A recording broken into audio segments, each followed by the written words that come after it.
Corey, can you hear me okay? Yeah, you're good. All right, terrific. Okay, great. So let's dive in here. And I think we've got some folks still rolling in. Terrific. So we'll get going, and then as folks come in, they can jump into the conversation. And thank you all for joining us today. My name is Joel Pollack. I'm the founder and CEO of Percent Pledge, and working at Percent Pledge, our focus is building a community of and for people wanting to do good, making an empathetic, genuine social impact. And so much of the work that we've done recently in talking to so many of our customers, which ranges from small startups to some Fortune 100 firms, how to engage employee resource groups has really become a huge part of that conversation, and how social impact can help inform just the ways that different communities within your workforces are connecting not only to each other and their other colleagues, but also the communities in which you work and live.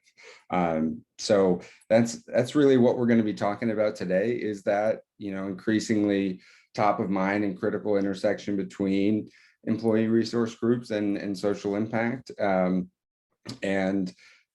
we've got an amazing panelist here to do just that. So I'm actually just going to start by introducing John, and we've got an icebreaker for all of our panelists here, which is this one's kind of a softball right down the middle, hopefully. What is your favorite nonprofit and why? And John, once you're done introducing yourself, telling the folks a bit about your work, if you could maybe pass it off to one of our other panelists. Awesome. Thank you so much, Joel, for that. Hello, everyone. My name is John Starling. I am VP of Talent Development at Integral Ad Science. What that means, or what we do, is we focus on helping advertisers, helping organizations, helping companies reach the audience, and ensure that their branding, how they're reaching out is aligned to their purpose, their mission, et cetera. So reaching those customers, reaching the right customers, and protecting their brand at just a quick high level, if I gave you the Cliff Notes version. What I do particularly, so I am as I said, the VP of Talent Development. What that means is that I focus on ensuring that all of our talent, all of our employees, all of our teammates are successful in their roles. What that also means is that I also head up, or I like to think of quarterbacking, a lot of our DEI efforts, both internally and externally, because a lot of the things, if you think about talent development, you think about how promotions happen, how their growth happens, et cetera, et cetera. So a lot of that work I also focus on as well. I think the question that you proposed to me, Joel, and correct me if I'm wrong, is that my favorite nonprofit?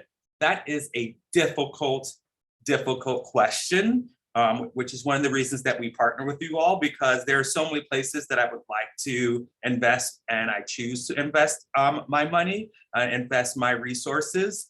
I guess right now, one of the things that's probably top of mind to me is the Trevor Project. I think a lot of my money potentially goes there.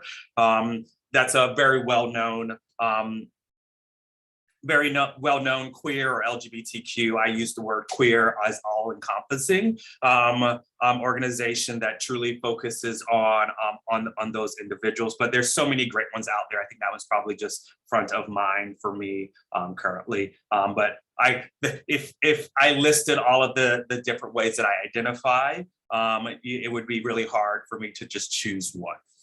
So that's how I would start off, and I'm sure we'll learn more about each other, and we'll continue to talk about other ways that I get involved and activate as well. So I will stop and pass it on to who's up next. Maybe Angelica, could you hop in and go next? And I think, John, thank you as well for letting me augment maybe one of your favorite nonprofits, because it is probably too hard to narrow it down. So just one of, if we can make that adjustment. Yeah, so howdy, everybody. Angelica Erazo, proud Texan, currently based out of New York, and I really value having a community-first approach to doing business.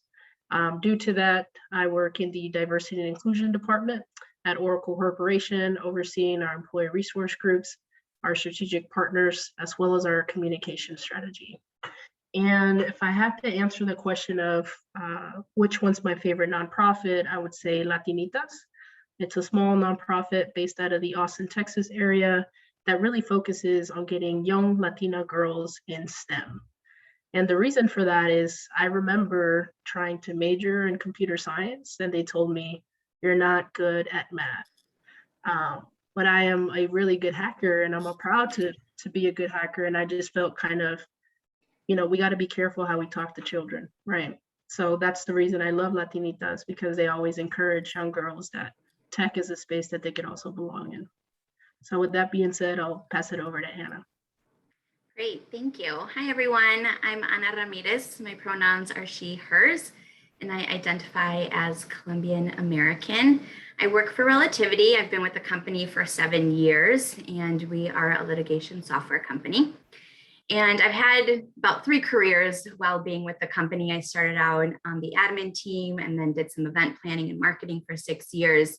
In the last 3, I became extremely passionate about DEI work. Started my own ERG, and since December officially came into HR as a senior specialist for inclusion, diversity, and belonging. We call it IDB at Relativity.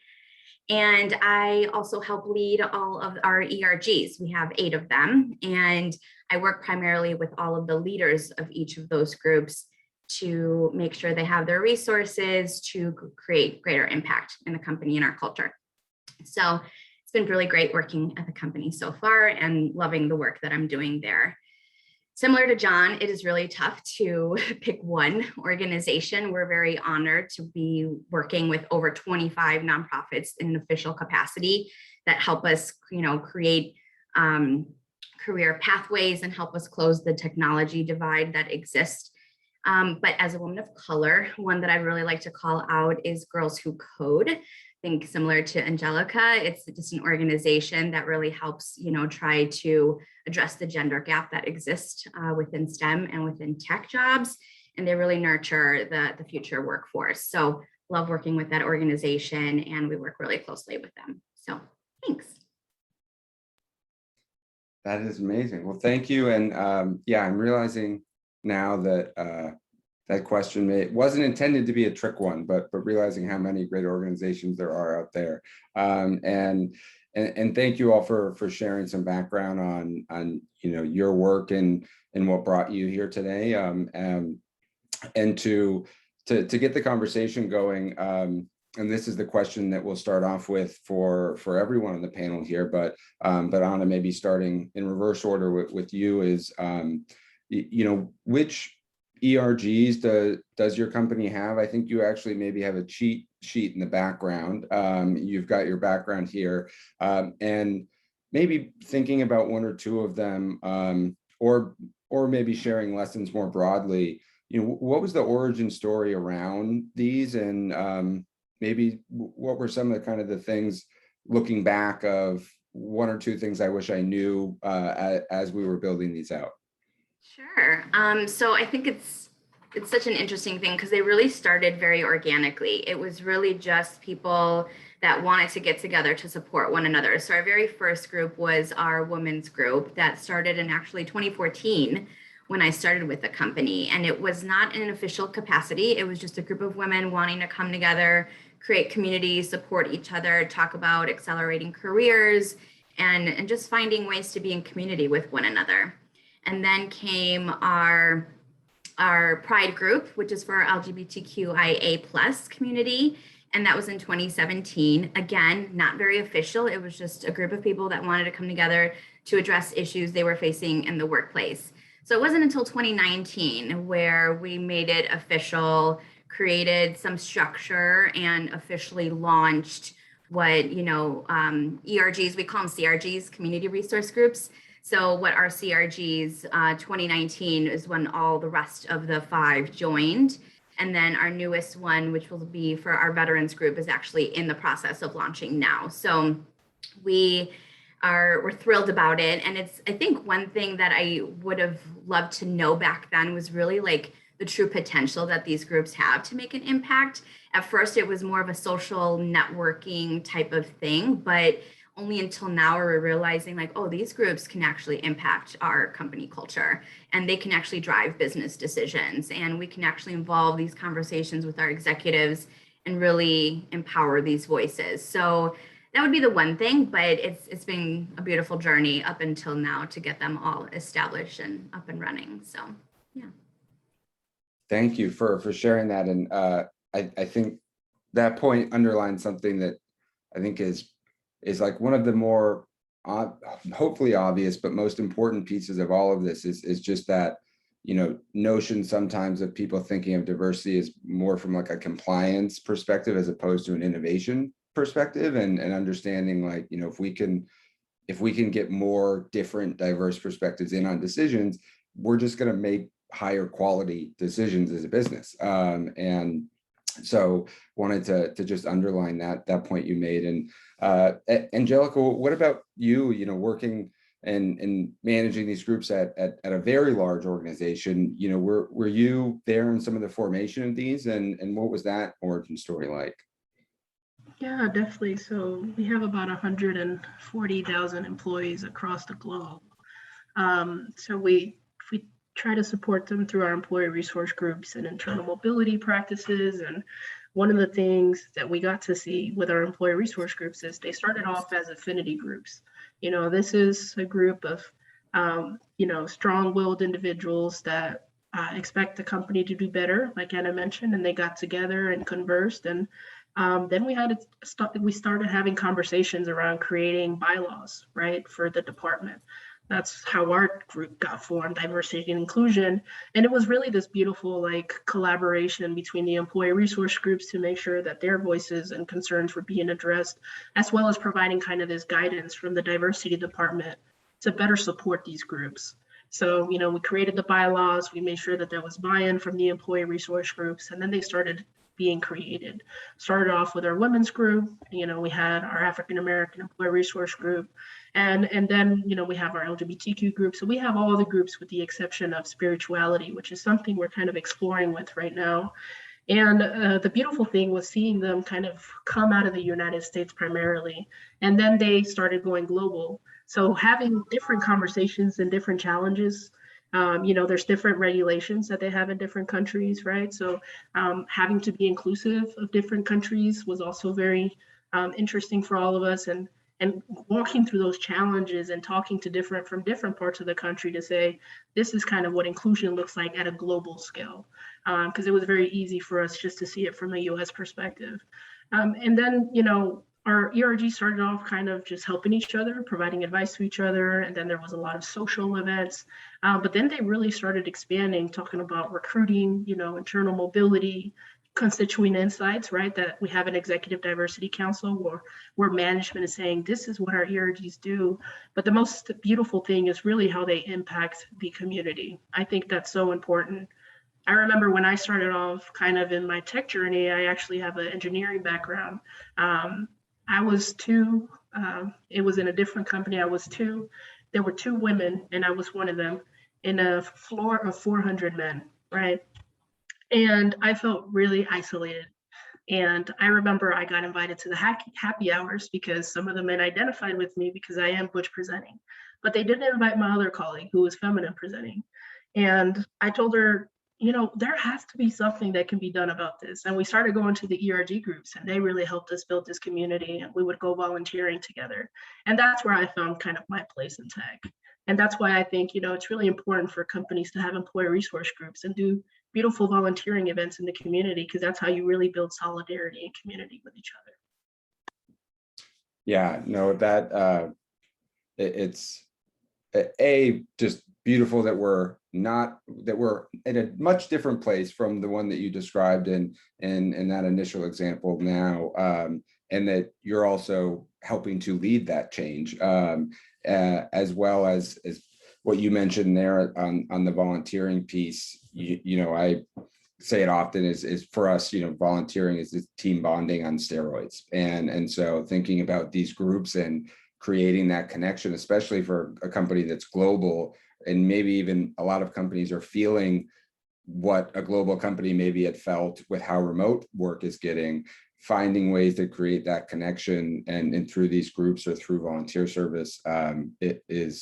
It's an easy thing that has a big impact. And John, I wanted to pass it over to you for this question as well, of what that origin story was like, and any lessons learned as you were building out community groups at IAS.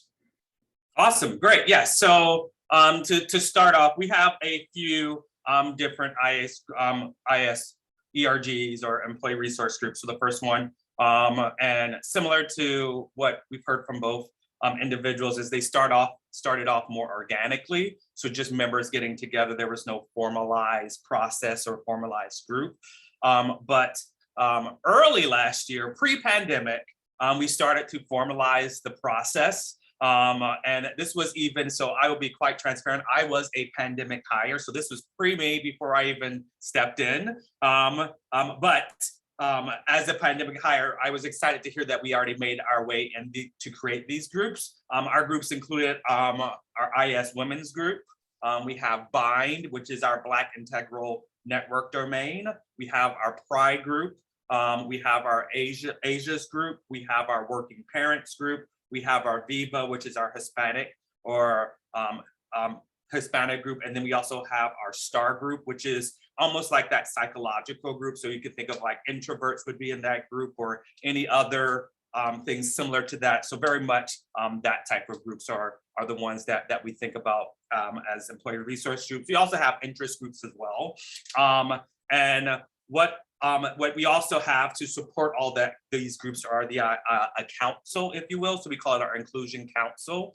So outside of these groups just having their executive sponsor, we also have that kind of place to where we bring all the groups together and see how we can best support, engage each other. And where that really shows up is that we have what we call our 4 C's of inclusion at IAS. And what those 4 C's are the ways that we think that ERGs, the council, can make an impact. So the 4 C's being our customers, being our, so customers are our clients, our colleagues, and or culture. So that would be the second 2. And then the last one, so customers, colleagues, clients. Of course, my brain just left. Customers, colleagues, culture. It'll come back to me. But the idea is that we can all make an impact there. So if you think about our customers, a way that we can do that is, once again, we are a technology firm. So they're a technology organization. So if you think about like, how do we create products that are inclusive? So is that by identifying ways that we can educate our AI to not just have one opinion. It's not commerce, but that's very close. It'll come back to me in just a second. I apologize, but yeah. So if you think about that, and then internally, and community. Great job, Tony. Community is the last one. You win the prize. I don't know what the prize is. But yes, the last one is community, and that's how we show up externally. But like our culture and our colleagues, how do we show up for those individuals as well? So that's kind of how we group everything together. And as many groups tend to start first, it's just kind of that more social piece. So like just a place where people can get together, talk about their experiences, but then moving on to those other 4 C's. So like, hey, like, is there something that we want to focus on for our other colleagues, for our culture, to make an improvement of how our organization best shows up? Or in our community, like, how do we represent IAS in our community outside of the office, and so on and so forth. So that's kind of how we focus and what our origin story is. So once again, started off very, very organic. We started to build out a more process. Where we are now, and some of the challenges that we've faced to tie that all together in a nice little bow is that we realized in creating a lot of the organic, we weren't inclusive in that process, meaning that like we created like, okay, here's what an ERG is, here's how we're going to organize. And not everyone got a chance to have a seat at the table, if you will, to help make sure that we all understood what the process was and what that process should be, or how our group should be organized, et cetera. So we have become much more transparent, much more inclusive in how we roll out and how we do those things. That is amazing. Thank you for sharing that. And thank you, Tony, and I guess from the community for community. It was on the tip of your tongue, John. And a couple of pieces that really stuck out there throughout is that transition kind of from, grassroots organic to more formalized, and having, I think, some structure involved, whether it was we heard from the council or the bylaws, but that moment of formalizing, I think it seems like it needs to come, but could take many different forms in how you're, making sure that these groups have a voice, have power within the organization, because they came together because they wanted that greater representation. And so hopefully that provides a bit more of just a wide view and a differentiated view of what ERGs look like at companies of different sizes, how they came to be. We're going to jump to our first poll question, which is actually on that, on whether your company has ERGs, because we know a lot of the audience here might be at that stage where you're building them out, or maybe similar to some of our panelists and having managed these for an ongoing period of time. So we'll leave this open for a minute here and then dive into some of the individual questions.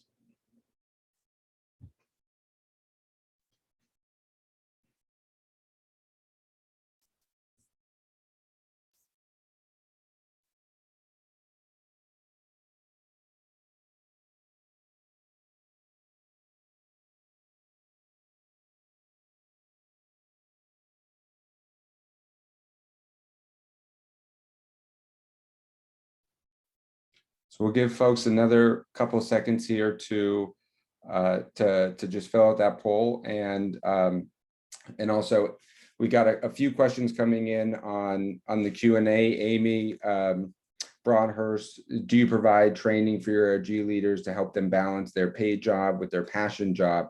That is a great question. I wanted to just confirm that we see that, and we're going to get to that in the last 15 minutes or so. And as other questions pop up during the conversation, just leave them there, and we'll make sure to get some insight for you there, Amy. So to continue forward, and we'll share, I think Corey will share the poll results either throughout or as we go forward. The next question, John, this one I'm going to direct your way, is thinking now about that connection between community groups and social impact. Why do companies now view social impact, do you think, is one of the most effective ways to engage their different employee resource groups? I think that's a great question. I think more recently, if we think about the murder of George Floyd, like that's what really brought it to light. But what I think the ongoing idea of why this has truly been important is most organizations today, I would say, ask for people to bring their authentic selves to work. And what that means is to, like, when you bring your authentic self, there may be some baggage that comes with that, good or bad. And it's not, I don't mean baggage in a bad way, but there is a lot of things that come with that. And if you want me to be my authentic self, I need to, the way that presents itself for me is that like we talked about this earlier, like I have things that I find important, and the way that I show value to that is to invest in that. So if I find something important at work and you want me to bring that authentic self to work as well, I need to have that opportunity to invest in that and work. So, and that doesn't mean that it needs to be separate or set aside. It can be, I can invest in something like that in how I execute or how I present my work. So, and the benefit there is, so like most companies have some type of core values, And I would venture to think a lot of the core values are something tied to innovation. So what innovation is not always like something brand new. It is taking something that already exists and growing it. And oftentimes a way that you grow it is bringing that new perspective to an idea. So you get that diverse, that new talent, that new person, and you grow that idea. And that's what causes innovation. And then once again, if I can do that by one, bringing my authentic self to work, two, being involved in the community, being involved through my organization to contribute to grow talent externally, or show up for my community externally, once again, and then bringing all of my learnings, all of that development back into the organization to continue to innovate. So that's I very quickly, and because I've talked so much, but that would be the highlights, I would say, of how why companies think it's very, very important, because they need that innovation if they want to continue to grow and be successful. And the way to do that is allowing people to bring their authentic selves and innovate. Thank you for that. And it was not talking too much at all. And that I'm kicking myself now that we didn't have that word authenticity or authentic in the question, because I think it hopefully folks in the audience took that away, because it seems like that is just such a critical piece of this, of, if these groups are, wanting to represent their community, often underrepresented communities, then quite literally forming that connection to community partners and organizations who are supporting them. It is just such an authentic way to live out, their mandate or their work. That is amazing. So thank you for that. And I want to head next to Angelica and ask you about, how can ERGs build solid and intentional relationships with community partners? So I think, John just spoke a bit about, the why with that connection between ERGs and social impact. And maybe if you could speak a bit to, the how and how folks in the audience could help execute in effective ways.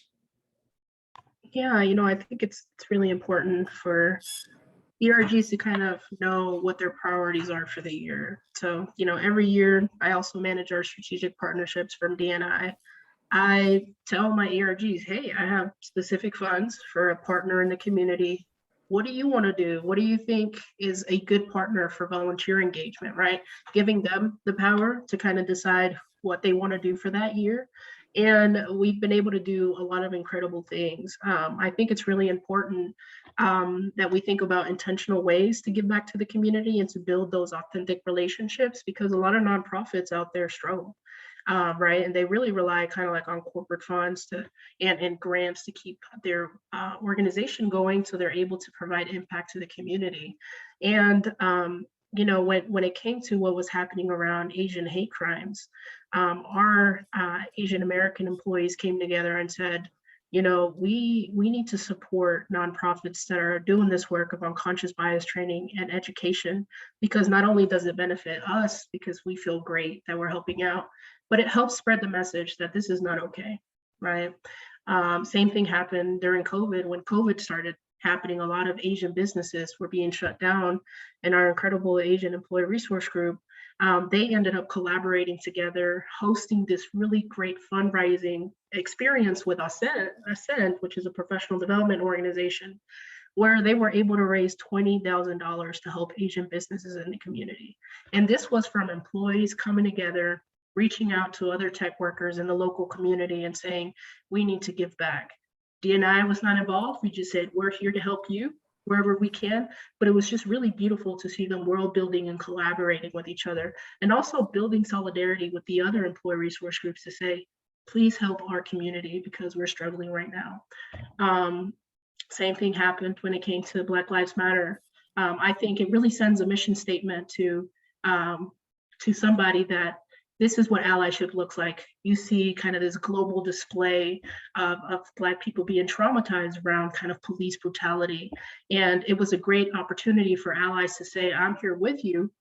this is what we do together through social impact, and really allowing our African American employees to kind of lead that change and say, these are the organizations that we trust, and this is how we build these intentional relationships.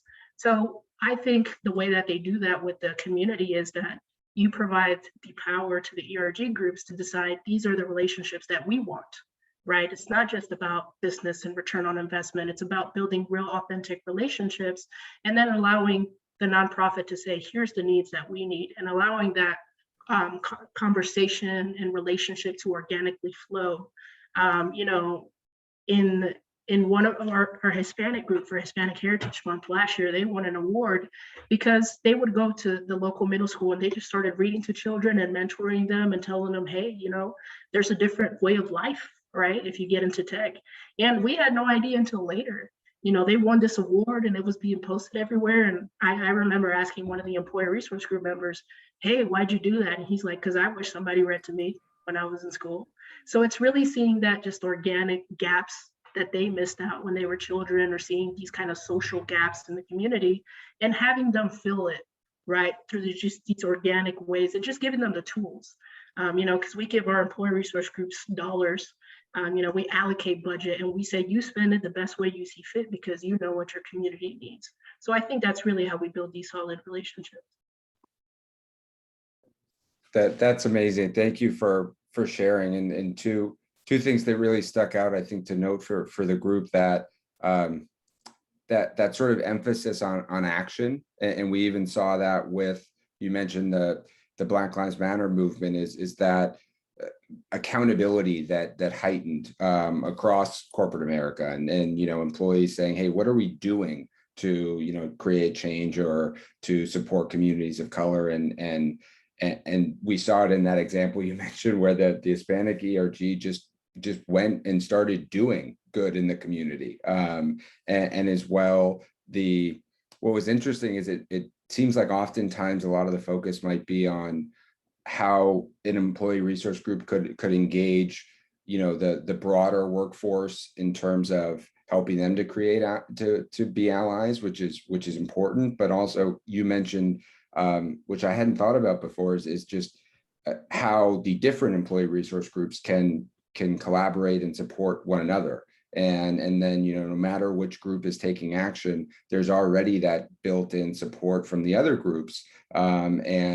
And you know, it kind of already has a win in the door, so to speak, with that. And you mentioned at the end the dollars that you put behind them. Anna, this was the next question that I wanted to pose to you, is you know, thinking about, we've talked about kind of the why it's important, how, and then looking now at, you know, resourcing these organizations and making sure that leaders are you know, equipped with everything that they need to be successful. What are ways you ensure your ERG leaders are well equipped to create impact? Yeah, I think this is a great question. I think the word equipped is so important here. When we first started as a former ERG leader, it was just like, oh, you're passionate about this, cool, go do this, have a good time. And it was like, what am I doing? I don't know how to do this. So when I came into the position in December, my first act was to create, we call it CRG 2.0, which was really revamping the whole CRG leadership program and providing structure and just being able to provide a solid foundation for them to know how to maneuver, what steps to take, so that they can create a greater impact. I think another thing was really access to relationship building, especially with our executives. Each group has an executive sponsor. So yes, these groups are important and their voices really matter, but if we don't get it to the top, it's really, really hard or more challenging for them to make that impact. So they each have, in essence, a seat at the table with our CEO, having these conversations of what are the challenges and what are some of the things we need to improve within the business and our culture, as well as in the community, to really, give them that autonomy to do all of that work. Budget, of course, as Angelica was saying, like super important. We can't just say, hey, go make all this progress and do all these things for us without really providing some level of, financial resource behind those missions. It's super important for us to let them measure their own success, and they, make their own goals, and they build, their objectives for the year. And then here's the amount of money you have towards these objectives for you to really be able to roll these out for everyone, to see the changes they want to see.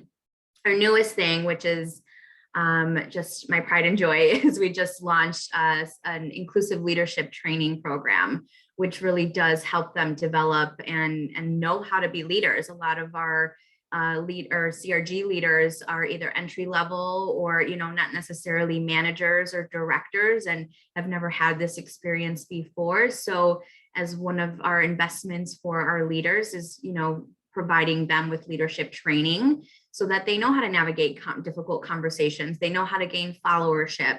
And so they feel, they have better cultural competency across the board. We also believe a lot in that intersectionality piece and really highlighting the importance of where all of our, groups do meet and support one another. So those are some of, I'd say basic. There's so much more to do. I still consider us in the beginning for, phases of maturing our groups. There's a lot more that can be done. But I think those are just a few steps that are important for these groups to properly function, is to have some sort of path, right? Like, yes, let them really finesse that path themselves and give them that autonomy. But creating some sort of groundwork, I think, has been extremely important this year for them to be able to really move their mission forward. Yeah, absolutely. And Amy, hopefully some of that responded to your question about, do you provide training for ERG leaders? And one follow-up, Anna, to maybe complete what Amy was curious about is there different training, or maybe how much of that training, whether it's for ERG leaders or probably also just members more broadly, is how do they balance, hey, I have a job and, my defined roles and responsibilities, and I also am a part of this community and group that I'm passionate about, and do those, I imagine at times they do conflict. How do you help your leaders or members balance that? Yeah, Amy, that's a great question. I'd say it is the number one challenge, not only with our leaders actually doing the work, but also people attending. So we have 50% of the company that engages with our groups, programming, attending talks, or we use Slack for a lot of our engagement in our articles and all of their celebrations. And time is just one of those challenging points, right? So my job is partly to communicate with their managers and have a conversation and provide context as to why this is important, how it benefits them actually and their team for them to support these ERG initiatives and programming. So it's not perfect by any means. I think it will always be a challenge. And, after work hours is never fun, but sometimes we do things after work so that other people from the organization can attend. We're also a global company, so time zone issues are also a thing that we encounter on a regular basis. But it really is not necessarily a specific training. We just try to speak to the people who are in charge of their schedule and their time to say, hey, this is important, right? Like, this is important that you support them, that you talk about their efforts as ERG leaders, and support their time in that way, and how that can actually impact their day-to-day job. I'm a big believer that if you let me do what I love, I'm going to do really great at the rest of my job. So if you give me that, I will actually be a better employee, and my product output will be greater as well. So it's really going to their managers and having that talk, but we don't offer a specific time management training, which we should maybe, that's a great idea. But as of now, it's a lot of counsel and, support, and then speaking with their managers directly on that. Got it. That makes a lot of sense. Is sort of that idea that the ERG leaders, they also need leadership from elsewhere in order to help empower them to carry out their mission. Angelica, Anna mentioned that this is maybe that biggest challenge, is balancing that time, and mentioned even the global perspective. You probably have seen this in a truly global and international way. Would you be able to share a bit of your thoughts here on how folks balance that as well? Yeah, I think it's, it's still an ongoing challenge. But one of the things that we tried to do to help resolve it was we created a policy where employees are able to volunteer, like 40 hours per se, right? Per quarter, per year. And it's embedded in our values. So the reason we created the policy was because we kept hearing this conversation. Employees were saying, you're putting the onus on us to kind of figure out the responsibility. So we were like, okay, we held listening sessions, talked to everybody. And then we created the policy, added it a part of our payroll where employees can say, out of my 40-hour work week, I'm going to take 2 to 3 hours to go volunteer, right? So it's no shame. It's already an expectation. It's part of your payroll. There doesn't really need to be kind of that struggle with management. And then what we did was manager trainings around volunteering. So we said, hey, definitely it's important for the employee to let you know that they're going to be out, but this is a reminder that this is a workplace policy. They have a right to go volunteer. We want them to. Please encourage that. And then we'll also encourage managers to host volunteer events with each other, right? Sometimes in the sales teams, we would make them compete against each other whenever they would go volunteer, and it was like really fun. But it was just really important for us to emphasize and create that policy and provide manager training. I can say for our national leaders, I have one-on-one calls for our employee resource group. So there's like this monthly meeting where we kind of talk about issues in the organization and how to improve them. And then there's one-on-one meetings that I host with them. And during that, we talk about project management, right? We say, hey, is the load getting too big? Let's talk about this before you get burned out, because burnout is real. And we don't want our employees that are volunteering, taking time. For our LGBTQ group, they say the saying that I love. They say, my day job and my gay job. And I'm just like, okay, all right, we're doing the gay job today, right? During this coaching thing, we try to create structure where we'll say, okay, we got 2 co-chairs. You're feeling a little burned out here. That's why we have 2 co-chairs, so you can kind of step to the side, allow this other person to step in. But in addition, we create board seats and we host elections.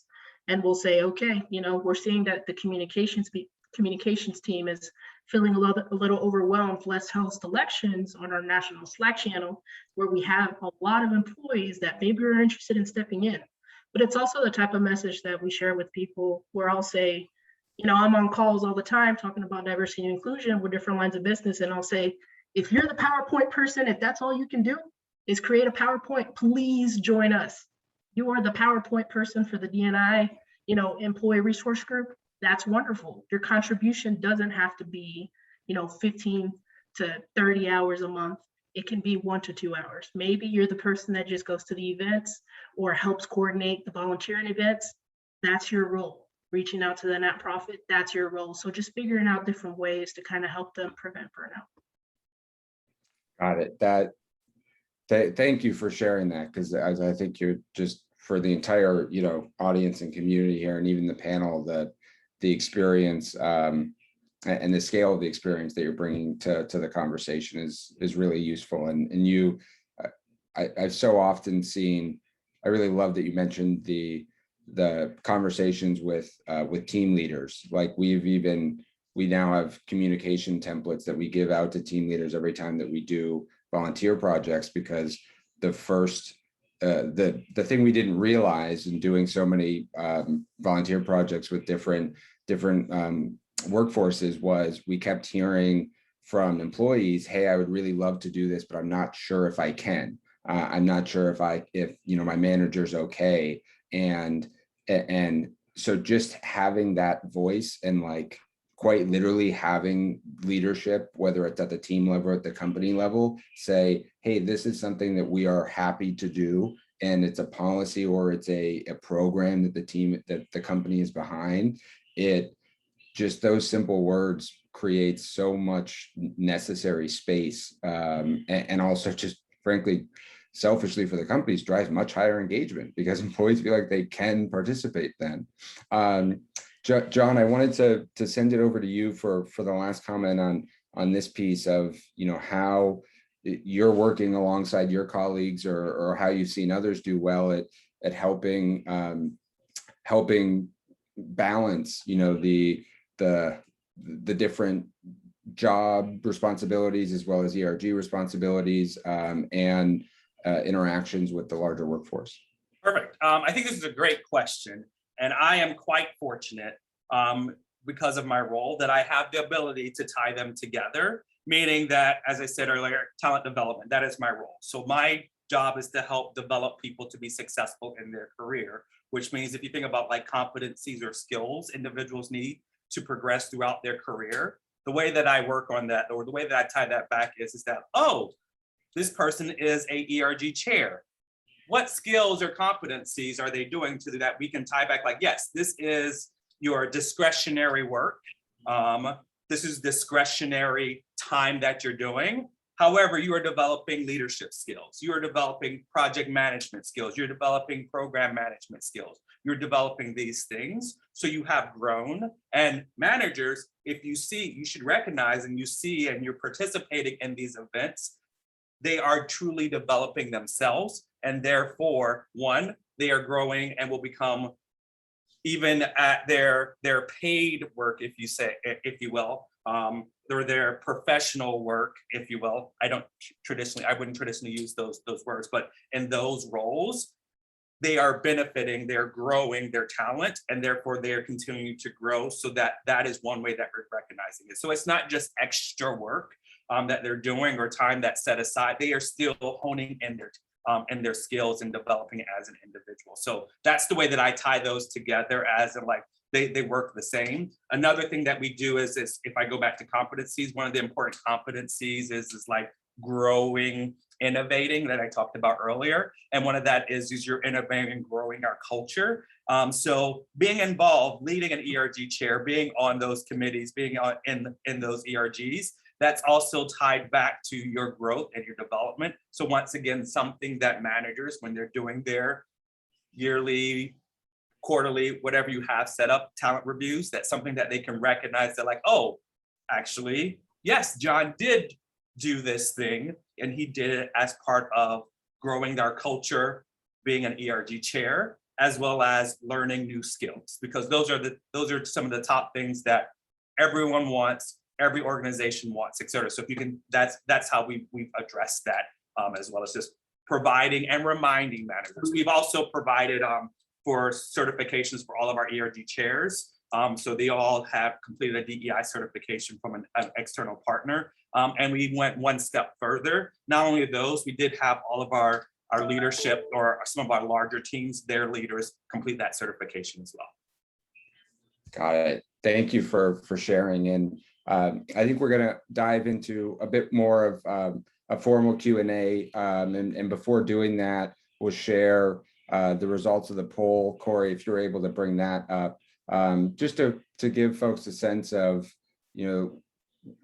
what each of us is bringing to the conversation. And seeing here, looks like a majority of the companies that have joined us here have employee resource groups and are trying to find better ways to engage them. And then additionally, on question 2 around social impact programs is sort of an even mix between organizations that do and don't have formal programs in place, and whether you've built that connection to between your ERGs and your social impact. And the first question that we'll start with on the Q&A is actually maybe about similar connections, slightly different between ERGs and DE&I leaders. And Angelica, maybe if it's okay to send this one to you first, and then we can open it up to the rest of the panel. From Tanya, how do we ensure ERGs and DEI leaders within the company work together and maintain a healthy relationship, even when not everyone agrees with specific business decisions? Yeah, I love that question, because I think it's really important to create an intentional space for disagreement. And one of the ways that I try to create that space for my ERG groups is to creating community guidelines. right? We make sure that everybody feels safe enough to speak up, even if I don't like what I'm hearing, management doesn't like what we're hearing, or they don't like the news that D&I has to deliver, because D&I sometimes has to uphold kind of the system right now, right? Like the institution is looking to change, but sometimes it takes a little bit of time. And the way that you do that, like I mentioned, is by hosting community, creating community guidelines, but also having one-on-one conversations where sometimes maybe somebody's a little quiet, doesn't want to share, is kind of checked out. And then you're just checking in. Hey, this is how I am as a person. This is how you are as a person. How can we collaborate to make this happen? And what I try to tell my ERG leaders sometimes when there's things that we can't do is that the answer is maybe no right now, but that doesn't mean we're going to stop trying.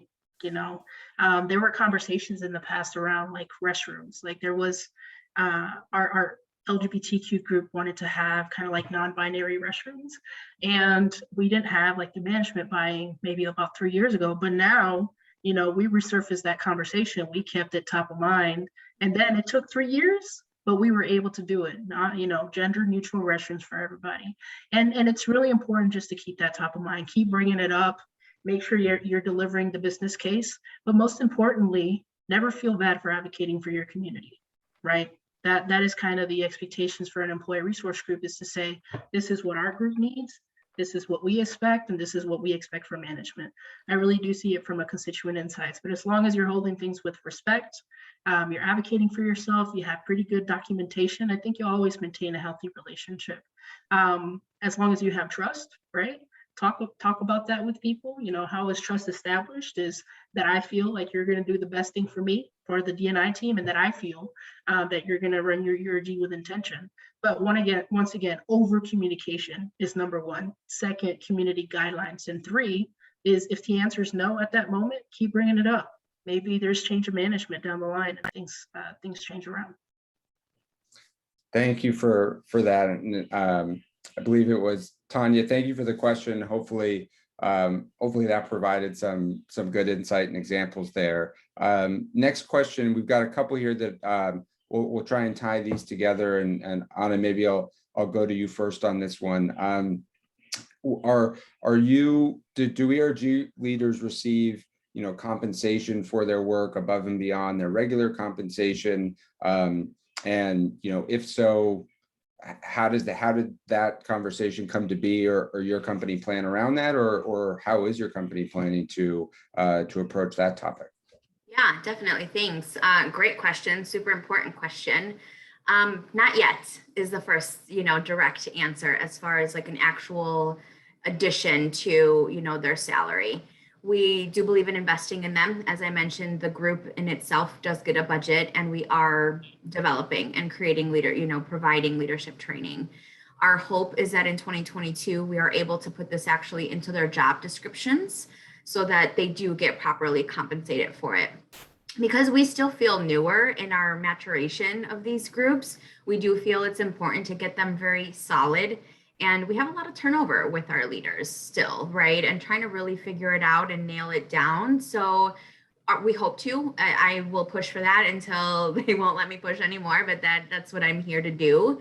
And it's super important to, compensate and especially acknowledge the work that, our leaders are doing. So coming up, 2022 is our goal to start actually doing that. One thing we do have to keep in mind, though, is things change, right? Accountability elements change. Right now, we don't hold our ERG leaders accountable for anything specific to the business. It's what they themselves want to do. I think once, someone start getting paid for their work is a different conversation and, held to a different standard. So we felt it was important to first lay a solid groundwork before taking it to the next level of actually compensating them directly for it. Thank you. I think that is important nuance there. And I appreciate you sharing, because clearly it's something that you've been very both a champion of and also really thoughtful about in terms of making, because the other thing you don't want to do is implement a policy that creates that isn't sustained long term, that doesn't then make that a part of things ongoing. I wanted to just lastly, John, maybe if I could toss same question over to you to share some insights, and then I think we'll either see if there's a few other questions or wrap things up. Perfect. Yes, I can. My answer would be similar. Not yet. So yet meaning that I'm looking at the panel or looking at the attendees so I don't ruin a surprise, but we are actively working on something similar. Same thing that you just heard. We want to make sure we drive their, like anytime you pay or invest in someone monetarily, you always want to make sure it's driving the right behaviors, meaning that I don't want someone to sign up for X amount of extra dollars just so they can have more money and then not actually execute or like reach goals or move that group forward. So we've been thinking about a lot of different things. What we are considering, so we recently went public, which means IPO, which means options and stocks. And in theory, I say in theory, but also hopefully, one of the things that the chairs or some of these leaders are doing is investing in the organization's future, right? So they're investing in the organization's futures by leading a lot of these different initiatives internally, by developing, by community engagement, et cetera, et cetera. They're investing in the organization's future. And therefore, because let's say if you were in the role or working for 6 to 8 months minimum, so I'm thinking probably 8 months minimum, we will reward you at the end of the year with X amount of dollars and options once again. So once again, because you're investing in the future, we're giving you investments in the future for all the great work that you've done to continue to make our culture better, which will hopefully make our team more engaged, which will hopefully make our stock options or our stock go up. So that is my thought process. Terrific. Well, thank you for sharing that additional info, and also it just congrats, by the way, and very, very exciting news on the IPO. And we've got just a minute left here. I want to make sure that that we're respectful of everyone's time. So I just want to again say thank you all for joining. A special thanks to Anna, to John, to Angelica, our incredible panelists that were I mean, hopefully a similar experience with our audience members, learned a ton, and all of it was just really practical, which I think is hopefully quite helpful as folks go back into their workplaces today and have some real business cases that they can put to use. And while our webinars are almost always spotlighting the great social impact work we're seeing across our community, I want to make sure as well to mention the Percent Pledge works closely with culture-focused companies to help either build or formalize really engaging social impact programs, and whether it's helping with managing employee donations or matching donations or creating team volunteer programs. We're really have prided ourselves on being experts when it comes to social impact, and we're here to help if you or anyone would like to formalize some of those programs and help your employees do good. So also be on the lookout for a quick follow-up. We just want to hear everyone's experience. So a quick survey will be coming, and then tomorrow we will share some of the main points recapped in our discussion in sort of an after action report that we always build out, so that you've not only got what you heard today, but also something tangible coming tomorrow on just all the brilliant wisdom that our panelists shared today. And I think that'll do it. Well, thank you all again so much for taking the time. Angelica, John, Anna, thank you so much for joining us. Corey, you're amazing as always. This was very easy, and thank you for managing everything. Thank you. It's been a pleasure. Thank you all. Have a good one, everyone. Bye-bye.